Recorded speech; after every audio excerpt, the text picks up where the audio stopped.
Welcome, theatre addicts, to the 2018 Vancouver Fringe Festival. My name is Sonia, and I'll be reviewing Dyck, Spacee, a Spy-Fi improvised radio play by Rovan Entertainment at the Improv Comedy Institute at Granville Island. That's a mouthful for a show. Dyck, Spacee, a Spy-Fi improvised radio play, but I love it. I feel like I know exactly what to expect from this show. Spy-Fi, we seem to have a spoof going on spy stories, noir, and a combination with sci-fi, so science fiction. I am fascinated to find out how the two of these are going to come together. Improv tells us the medium, and radio play tells us, I guess, the setting for this story, for this show.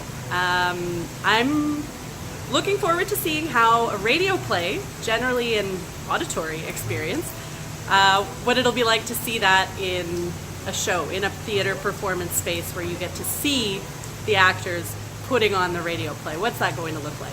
In this theater company's interview with theater addicts, they mention that the show does their own Foley, so their own sound effects for the show. I'm really excited to see what that's going to look like, because I feel like that's not a thing you get to see very often in person. You hear about what kind of sound effects they do for movies or for radio plays or for, I guess, recording for shows that are being put on stage, but I've never seen it done in person. So I'm fascinated to find out what kind of equipment have they got, what kind of sound effects will they be doing.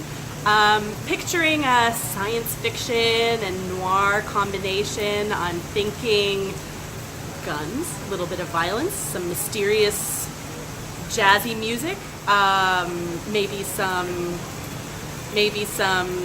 what would science fiction noises even sound like? I'm just so fascinated and intrigued that they will be doing their own Foley live at the theater. This is one of the things I'm most excited to see how they do. And in combination with that, so in combination with the Foley, I'm really excited to see what will it look like to see a radio play put on, because you don't normally get to see that done. Are the characters, I think that the actors are playing characters, and that these characters are the ones putting on the radio play. I'm wondering, are these characters set in the 40s, 50s, whenever noir comes from and was really popular? Is that where they come from? Are they in an alternate universe that has science fiction? Are they just going to be regular actors? From the picture in the program, I'm guessing that it takes place in the 50s, maybe, because that's what the costumes look like. But I don't know if that's just a way to engage the audience in getting in the genre and time period frame of mind for this show. The cast for Dyck, Spacee is made up of 8 performers. I'm excited to see such a large cast, and I'm curious to see what kind of characters they'll throw at us. What I can glean from the interview with theater addicts is that there are 2 recurring characters, Dyck and Vicky. I'm very curious who the other 8 characters are going to be. I guess there could be even more than 8 characters. There's 8 other bodies on stage, but how many characters do they play? I'm fascinated to see just how creative they'll get, I guess, with the kinds of characters they'll throw at us. And I'm really excited.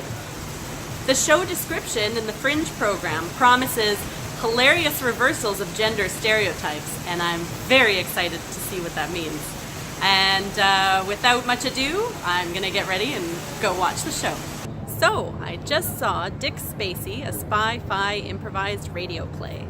And I have to admit, I don't have an extensive knowledge or background in noir detective stories, although I'm semi-familiar with modern-day detective stories. I have a little bit of knowledge of sci-fi. I do watch some sci-fi, read some sci-fi. I have no knowledge about radio plays. I've never listened to a radio play. So I didn't really know what to expect in terms of the format for this show, and I was also curious to find out what it would look like to see a radio play performed. So when I walked into the venue, the performers were in character, welcoming us into the theater, and we were a live studio audience for the recording of that night's special feature of the radio play. In the very middle of the stage, they had a desk with all of the Foley equipment, so the equipment to make sound effects with. And then on either side of that table, they had a microphone set up for the performers to speak into, and with microphones pointing down so that the sound effects could come through. Going to see a show that had radio play in the title, I was expecting stronger voice acting overall.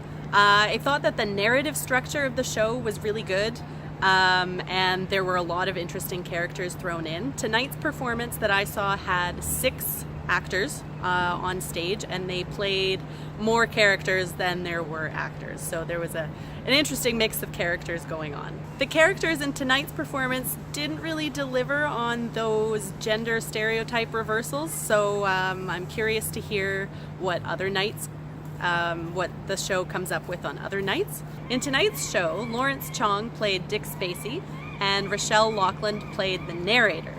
All the other performers played multiple roles, including Deborah Sears as Vicky Stout, Dyck Spacee's assistant. Secretary, I think, was the official term, her official title. So she's actually the brains behind the operation of their office. Dyck Spacee apparently has yet to succeed in solving his own cases. I really enjoyed Holly Dalston's performance. She played 2 different female characters to great vocal effect. Her vocal range was really good, and her vocal expression was really good. I feel like she really put life into her characters, and I could really get on board with and be engaged with what she was saying. So in any improv, there's some audience participation. What I really appreciated about this show was that it was front-loaded, so you could give your suggestions at the beginning and then relax and just enjoy the show. So there were 2 types of contributions they asked the audience to make. One was shout-outs as to who the show's sponsor was. Tonight's sponsor was Cutting Boards. And the other contribution they asked us to make was on a piece of paper to suggest titles for tonight's show. The show I saw tonight was titled Dyck Spacee and the Environmental Activist, which I thought ended up making a really interesting narrative. But the mix of sci-fi and noir that I was kind of hoping would be a pretty balanced fusion going in was very heavy on the detective and weird noir elements coming through, and really, really minimal on the weird extraterrestrial elements coming through. There was some slime. That's as weird as it got down the sci-fi angle. I was kind of hoping for more sci-fi. All of the characters are pretty noir, pretty detective, pretty kind of, from that kind of mysterious, kind of very real background. And they threw in this slime element as, I guess, their science fiction element. But none of the characters, travel to space or anything. It's otherwise like a very real setting. I'm Sonia, reviewing Dyck Spacee, a Spy-Fi improvised radio play by Rovan Entertainment at the Improv Comedy Institute as part of the 2018 Vancouver Fringe Festival. We'd love to hear your comments on this and other shows in the comments section below. And please follow our Theatre Addicts YouTube channel for more reviews and interviews as they come in.